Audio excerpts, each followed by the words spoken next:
আসসালামু আলাইকুম রহমতুল্লাহি বারাকাতু। দেখতে পাচ্ছেন আমার সালাউদ্দিন রেড গার্ডেনের পক্ষ থেকে সবাইকে আন্তরিক ভালোবাসা জানাই। তো আমার বাগান দেখতে পাচ্ছেন, খুব লং একটা বাগান।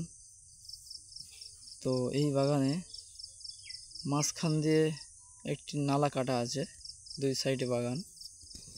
তো দেখুন, এপার থেকে ওপারে সংযুক্ত করার জন্যে একটা কাঠের ব্রিজ বানানো হয়েছে। তো এর উপর থেকে এপার থেকে ওপারে যাওয়া হয়। তো ওপারে দেখতে পাচ্ছেন সুপারি গাছগুলো কীভাবে লাইন দিয়ে সারিবদ্ধভাবে আছে। তো দেখুন, তো এরকম দেখুন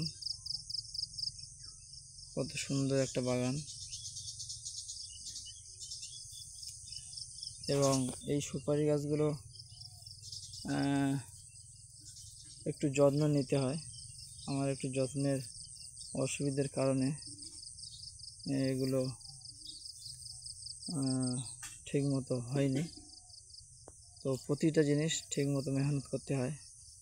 মেহনত না করলে প্রতিটা জিনিস সফল হওয়া অসম্ভব। তাই সমস্ত সফল মেহনতের উপর নির্ভর করে। এটুকুই। দেখা হবে পরবর্তী ভিডিওতে। আসসালামু আলাইকুম।